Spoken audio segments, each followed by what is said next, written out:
Hey guys, welcome back to the channel. Just quickly, Rassie dropped a 4-man training squad for the Springboks. Rather surprisingly, we didn't expect it today. We knew it was coming at some point. We thought it might come after this weekend semi-final. But I suppose the fact that it's coming today is maybe a good thing, because it takes a bit of the sting out of the semi-final in terms of players and their performances and hoping to impress. Of course, there's been 18 rounds of the Vodacom URC, so there should be enough time to impress, and Rassie certainly has his ideas of who he wants. A lot to talk about the squad, of course. A lot to note, a lot of omissions that are interesting, and there's a lot of names included. And 54-man squad is quite a big squad. If you think about it, only 23 players can play in any given game. So a number of these players might be along just for the ride, for the training. Some of them might not get a chance. Some of them will get a chance. And last season, Rassie and them already picked 50 players. So that's probably more or less a continuation of that. The one surprising thing I think we all thought is that we might see the falling away of some of the World Cup winners, and we haven't seen that, because there's 31 World Cup winners in the squad, and a lot of the experience is still there. Now, a number of them I think we know might not make it to 2027 to the World Cup. But certainly at the moment, the idea seems to be to keep them around, to obviously impart their experience and wisdom to the younger players, to let them be part of that environment, and then those who still want to make it, give them a chance to prove themselves. We've got a big year coming up. There's not such a big test now with the British and Irish Lions tour to Australia coming on. We're going to be seeing that taking place. So that'll take most of the prominence in world rugby. But these tests against the Barbarians, Italy and Georgia, are still vitally important, because they give the Rassie a chance to blood some more younger players and to get some more caps to their name. And there's a bunch of them that are going to be vying by the time 2027 comes around for starting places with these World Cup winners. And some of the World Cup winners will fall by the wayside. So there's a lot to talk about there. 31 World Cup winners. It's interesting, and it's very understandable, because if you think about them, just take two of the older members, Makazole Mapimpi and Vili Leroux. Both of them are playing some exceptional rugby for their franchises. And Vili is close to his 100, so I think this is an indication he will get his 100th cap this year. And Makazole might not make it to the World Cup. He's already told us he won't make it to the World Cup. There's a video somewhere around on the website, if you do a search on YouTube, where I interviewed him, where he said he won't make it to 2027. So interesting, but they're still playing some great rugby, so it's understandable that they're there. And there's a couple of other reasons why as well. Of course, while these first 4 tests are obviously taking place, and we'll see a lot of youngsters getting there, or a lot of newcomers or players with a few caps getting their opportunity to stake a claim, I think we're also going to see a number of senior players intertwined with them, that they obviously try and thrive in an environment where there is a lot of experience around them as well. That's the one part of it. The other part of it is, of course, we have some big tests coming up. In the Rugby Championship, there's 2 massive tests against the All Blacks coming up. One at Eden Park, where the All Blacks haven't lost since 1994, and that's a massive game, of course.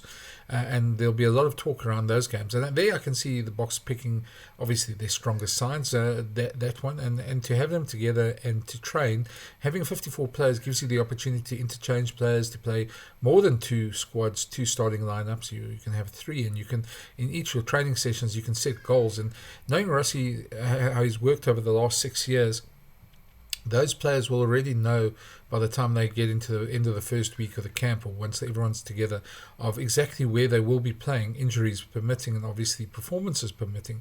But the outgoing thing has always been that if the plan sticks and the players perform as they should, then those players will get their chance as determined almost at the beginning of the season.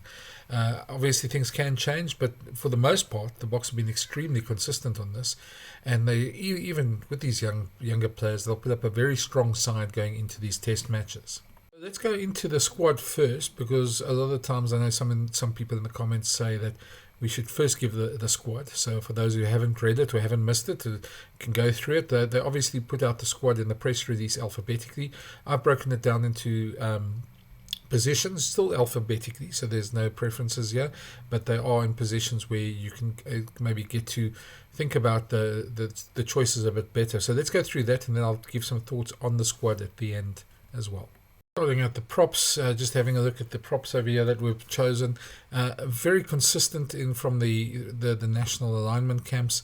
No real big surprises there. A couple of new named players as well, and we'll get to all the uncapped players as well in the squad. But if you look at it there, the newcomers there, Nathan Fouchier has been knocking on the door for quite a while at the Stormers. Certainly has been one of the better tight heads around. Wilco Lowe is obviously the tight head of the season. We all expected him to be there. Thomas du Toit's had a great season at Bath, helping them to the EPCR Challenge Cup title. Vincent Cox been consistent as well. The Tutuku Mchunu has been good for the Sharks as well. Oxenchair will always be there. Asenati Tlabakanye is one that I'm glad to see. I think we all expected him to be there. It's just nice to see him get there already. And Gerard Steenekamp, who's been out with injury for the Bulls, a bit of a knee injury, but should be back by the time the tests are around. So no real surprises there. Nathan Fouchier and Asenati, the two newcomers, and certainly players that would probably be expected to be in the Springbok jersey at some point in time. At hooker, no real surprises there. Malcolm Marx has been in great form in Japan as well. Bongi Manambi has been good for the Sharks.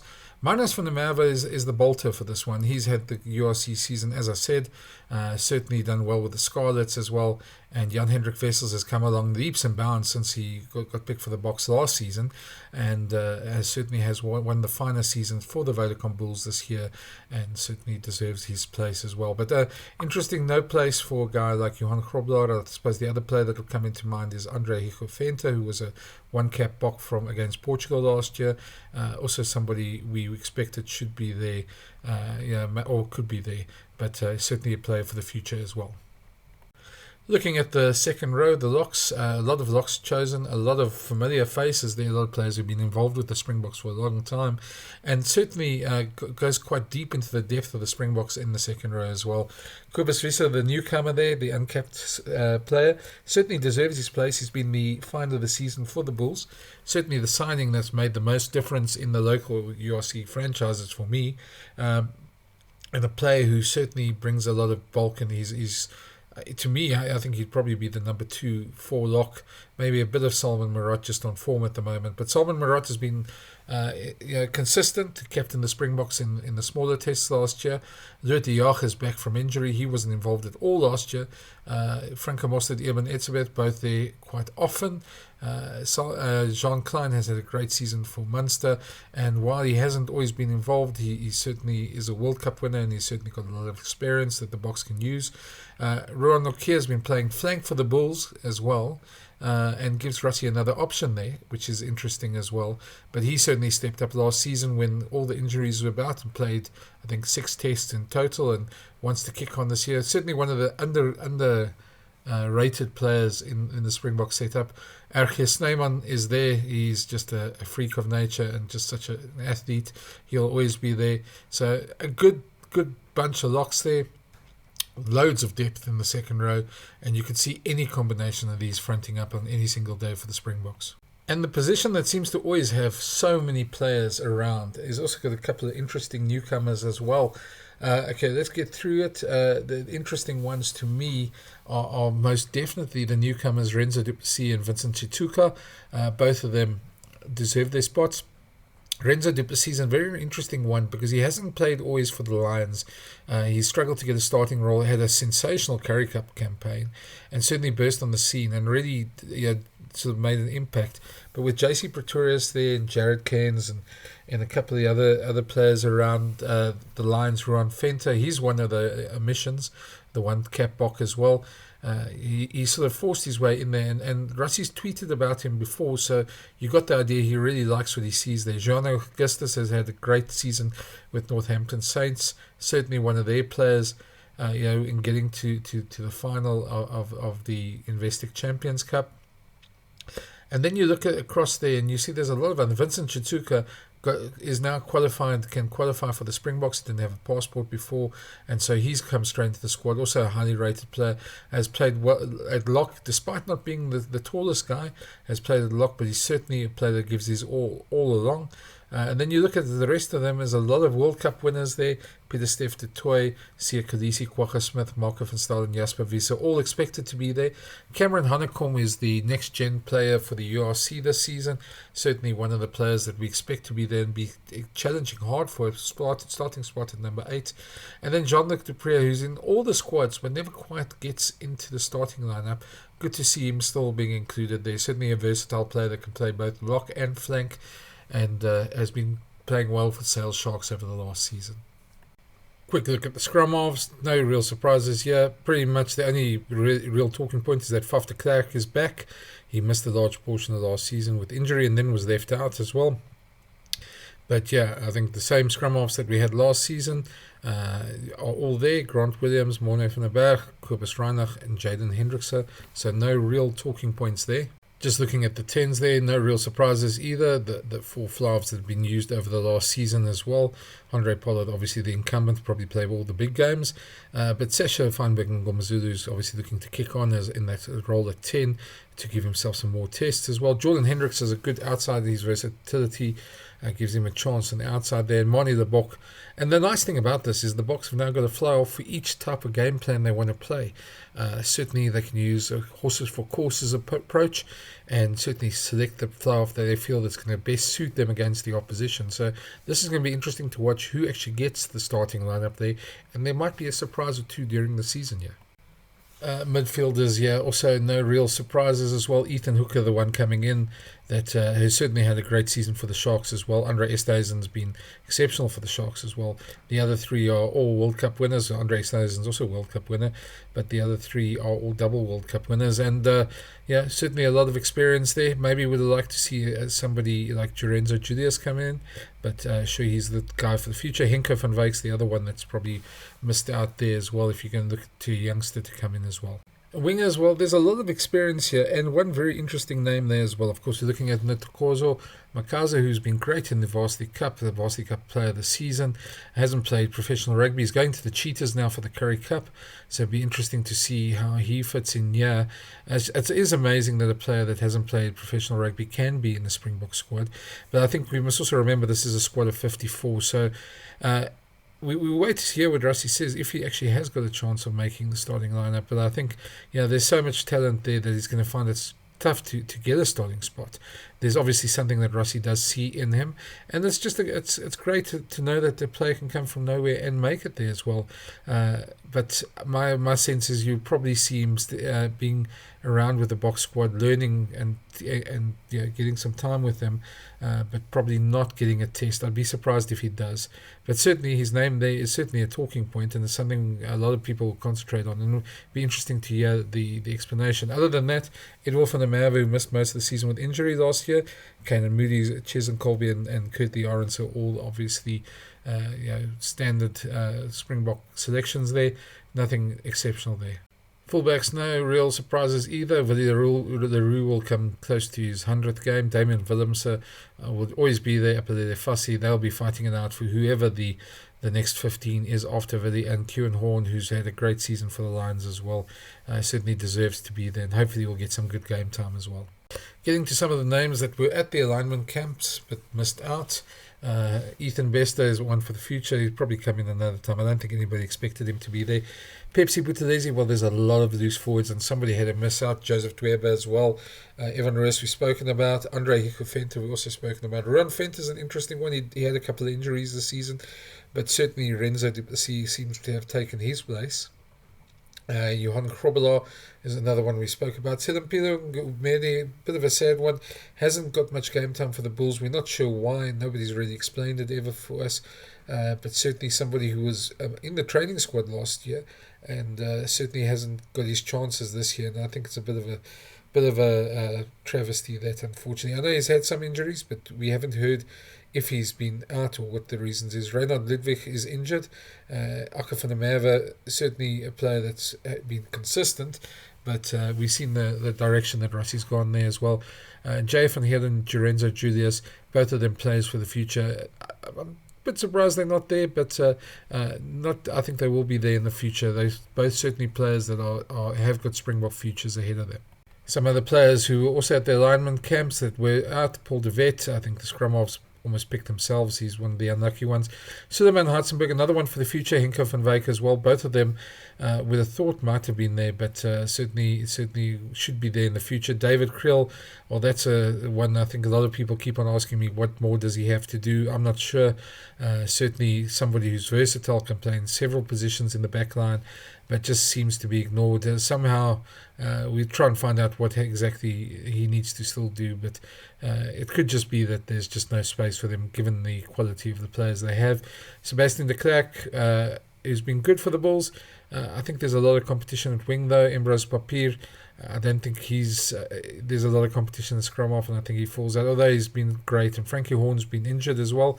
Then the official injured players are Trevor Neakani, Ben Jason Dixon, Dion Fourie, Frans Mulherbe and Elrich Lowe. All 5 of those long-term injuries, so we're probably not going to see them this season. And Elrich Lowe probably only early next season or middle of next season if that all goes well. So that's the squad. A very interesting squad. A couple of unlucky players there, but there's always going to be unlucky players as well. And a couple of interesting decisions made there by the box and by Rassie and them. We'll hear more of them obviously once they get together, and about what certain players have done and haven't done to be in the squad. Just one point I think interesting. Jake White's been harping on the fact that South African players have to be in South Africa, and I'm sure we're going to probably hear from Jake again on this issue. And I think in a way Jake probably does have a point, because his focus is that if you want the URC teams to be strong, if you want us to compete in Europe, you need to have the best players playing in South Africa. And a number of the sides have been trying to bring South African players back from overseas. But if you look at the squad, especially amongst the World Cup winners, there's a whole bunch of them playing overseas. And now with the selection of somebody like Jono Augustus above somebody like Evan Roos or Pepsi Buthelezi, and you get a guy like Manus van der Merwe, who both played exceptional seasons, don't get me wrong. There's not knocking them in any way, but they're both based overseas. And Johan Krobler obviously missing out there. And I think Jake's point there is that you should always favour the local players as well. And obviously this is not something that Rassie's done. He's gone for the overseas player there. He'll have his reasons, and I'm sure we'll hear them in the future, but it's certainly worth talking about. I think Jake does have a point from a different point of view. Rassie's obviously doing what's good for the Springboks, and when winning 2 World Cups, you certainly have that right to do that. And I know a lot of people will agree that in Rassie we trust on these things. He's got to get a winning Springbok side together. So, but it'd be interesting to see that dynamic going forward, because one of the criticisms has been is that it allows players to go overseas easier, and and you can understand that argument as well. So to me, there's no right answer in this one, but I do think that it is something worth looking at, and is something that's probably going to be mentioned in the next couple of weeks as well. But if you're Rassie Erasmus, you have to obviously get a team together that's going to win test matches and build a team for the 2027 World Cup, and that's what he's doing. So it'll be interesting to see. Watch the space. We'll obviously cover as soon as Rassie gives a press conference. We'll get some of those questions in. It's a bit difficult because you don't always get a chance to ask more than one question, and there's obviously several people trying to get the questions in as well. But it will be interesting to hear the explanations. I think a lot of these ones we'll get more of a sense of Rassie's thinking going ahead once we do speak to him. But certainly from this one, if you're outside this 54-man group, it's going to be probably quite difficult to come in, barring injuries. But it's a long season, and there's 15 tests this season, so there's a lot of time for that to happen. And the boxer I've shown in the past, they're not scared to use players. They used 50 last season. If they use all 54 this season, it wouldn't be a surprise, to be very honest. And if they use more than that, it wouldn't be a surprise. So I think as long as the plan's working and you're moving forward towards the goal of 2027 or defence of the World Cup, I don't think anybody's going to quibble too much. But it's a very interesting squad, and it's good to see, and it'll be interesting to see how they line up against the Barbarians and against Italy in the first proper test. The Barbarians probably a bit more of a festival game. The Boks will have some obviously objectives they want to get out of that game, but the Italy test is the first proper test for them. We'll be definitely covering this, and if you haven't already, please go smash that subscribe button. But thank you for watching, and let me know in the comments what you think. Who do you think's unfortunate? Who do you think should have been there? Who do you think's the bolter? And who do you think is going to make it to that first squad as well? Very interested to read your comments. As always, thank you for watching, and chat soon. Cheers.